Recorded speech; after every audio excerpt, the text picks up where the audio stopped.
and she went to inquire of the Most High Power. So she's trying to figure out, why she's feeling nausea, why she's feeling all sorts of abominable pain, right? So she went to inquire to the Most High, verse 23.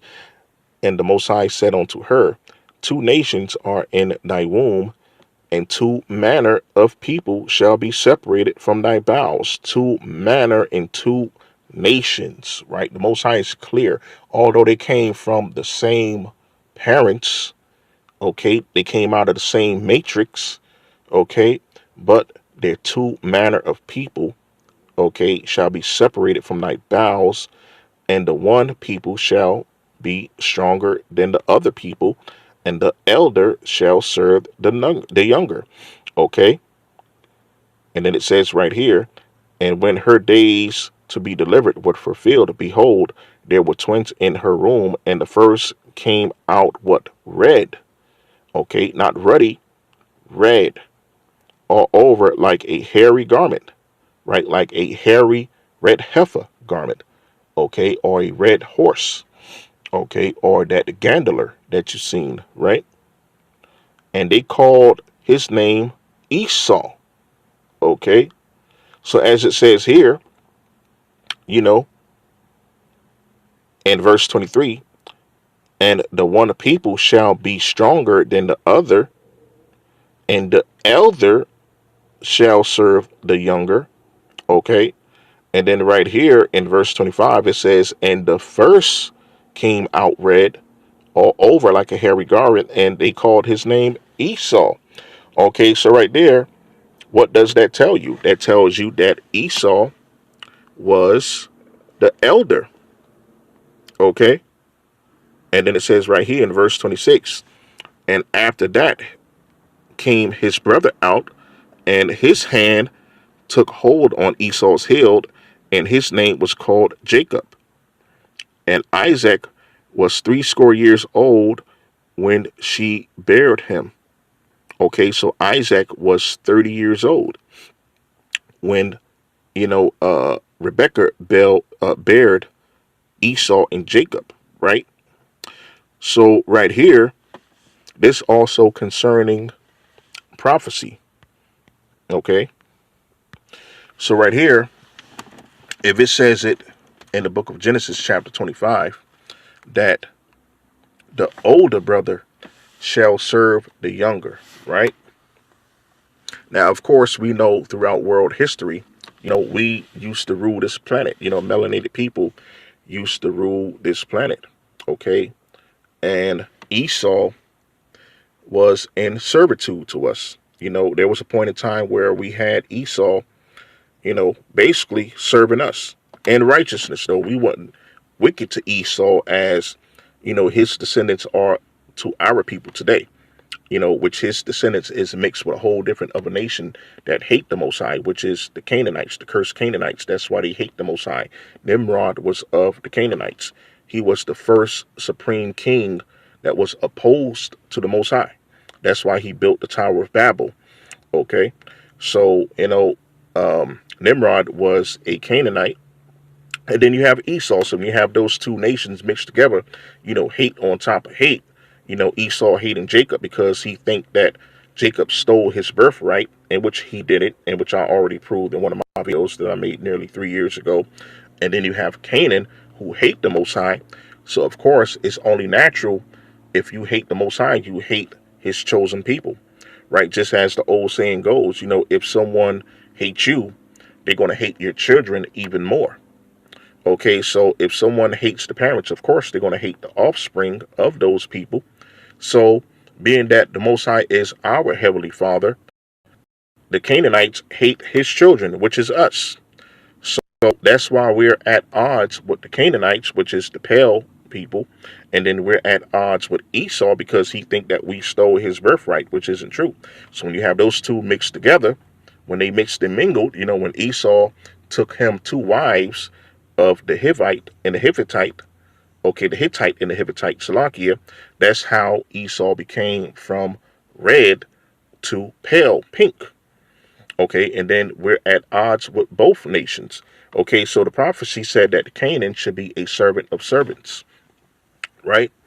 So if Canaan is a servant of servants, okay, and the so-called Ish people trying to make it seem like we're the Canaanites, right? How is that where we're not a servant of servants today? Although, yeah, we oppressed, we're living in a tier system. We're, living as so-called quote unquote second class and all of that as a whole. Not to say that there's not any successful people within our nation. Of course, there's many successful people within our nation of people, man. I mean, you lose count. You can't even count on your hand, right? Compared to any other oppressed nation on this land, right? The so-called American Negro is the most successful, right? But only is we're joined to them, of course, you know. But I mean, you could research the history, but I digress from that. That's like a whole different topic. But like I was saying, if Canaan is a servant of servants, and if the Ish people say that we are the Canaanites, then who else are we in servitude to? Who else we are in servitude to? Because the Canaanites are being one nation, right? We're under captivity. So, okay, so who's that other nation that we're in servitude to? So how does that make us the Canaanites, right? We're not cursed. We're living under a curse because the blessings and the curses was given to us as a nation of people according to the book of Deuteronomy 28, but we're not cursed. We're living under a curse if we live in sin. Okay, the whole chapter of the book of Deuteronomy 28 explains that. All right, so are we a servant to servants? All right, we're under the captivity of Esau, but what's that of a nation? All right, but if you look at Esau's track record when we used to rule over them, okay, and then you had the Canaanites that was serving the Edomites, okay, because the Edomites was conquering the Canaanites throughout the land. Okay, so that's what made the Canaanites the servant of servants, because Esau was in servitude to us in the ancient times, right, in which they called the Dark Ages. And then the Canaanites was in servitude to Esau, which was the pale people. So that's how the Edomites mixed with the Canaanites and they became pale and pink. Okay, so that just goes to show that we're not of servants, which was the curse that was given to Canaan. But it says in the book of Genesis 25 that the elder brother shall serve the younger brother. So earlier during the ancient times of the world, we was in rulership. We was ruling over Esau. Okay, so if it says there that the older brother shall serve the younger, and then Esau came out first and read all over like a hairy garment, and then we came out afterwards, then that means Esau was serving us. So that means that prophecy fits us as a nation of people, right? The melanated people, man, right? Jacob, the dark people. Okay, Esau was serving us. That prophecy fit us, not Esau, and we don't fit the prophecy of the Canaanites, which was a servant of servants, because they was in servitude to the Edomites when we was ruling over them.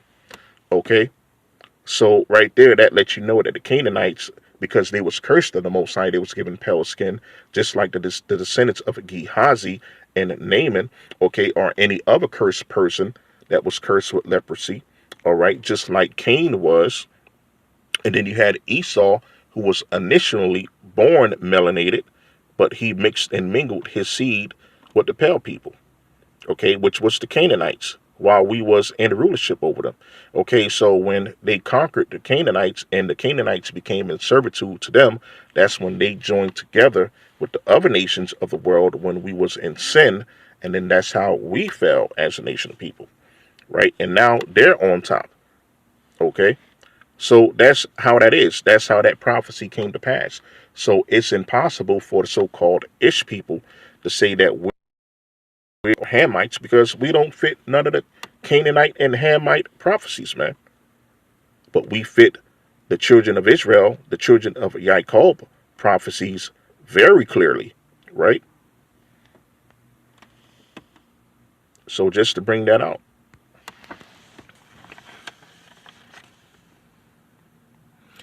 In continuation, And after that came out his brother, and his hand took hold on Esau's heel, and his name was called Jacob. And Jacob was 80 years old when she bare them. Okay, Isaac was 30, verse 27.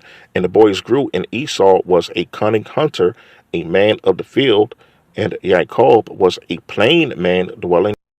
Okay, so that prophecy fits both of us very well.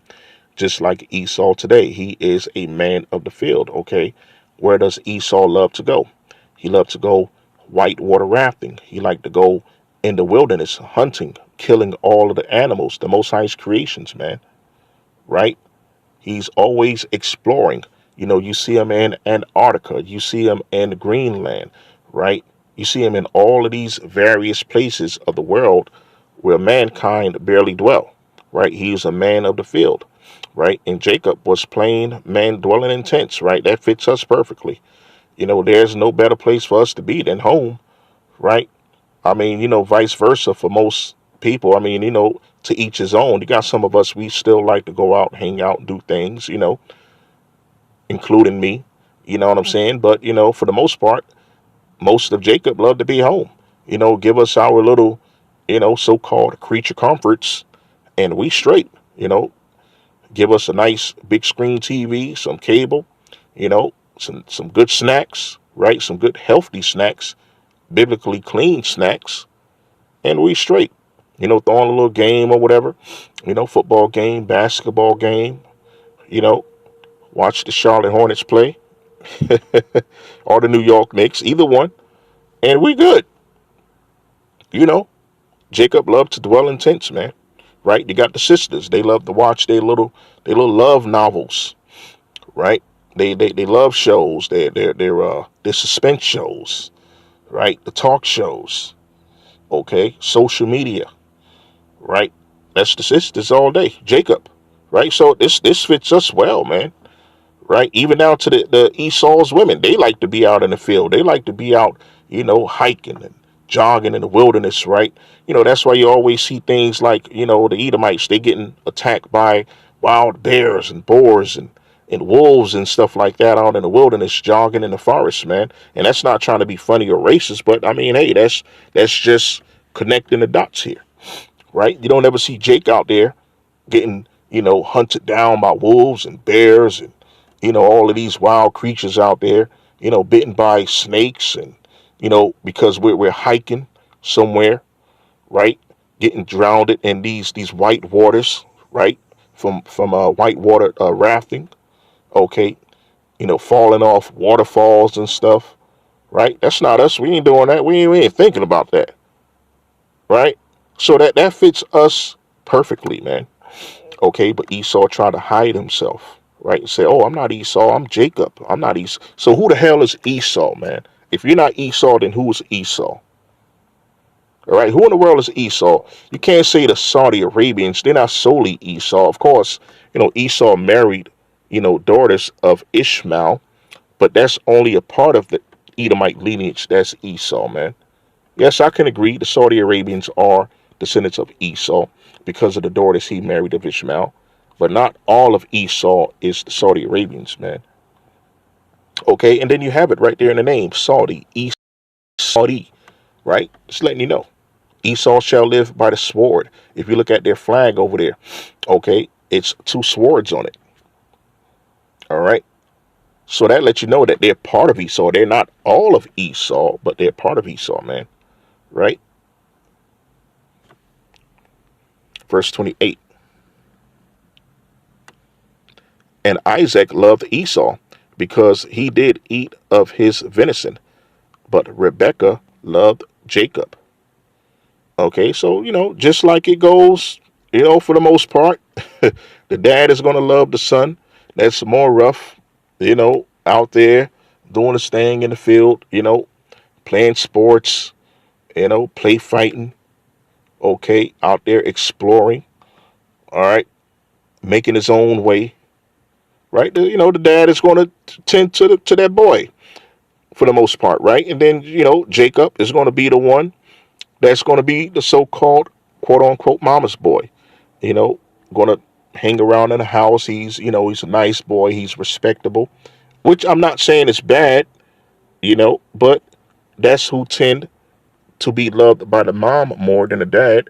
The dad loves the rough one. He wanna make sure that hey, his son can fend for himself out here, right? Although that can be taught to Jacob too, but initially, each is going to go their own way, to each their own. So Esau tend to be the man of the field, the homebody, right? So basically, a majority, it proves it today too. A majority of brothers within our nation, no matter if you're Puerto Rican, no matter if you're Dominican, no matter if you're Haiti, no matter if you're Jamaican, man, you're from Panama, no matter where you're from, man, right?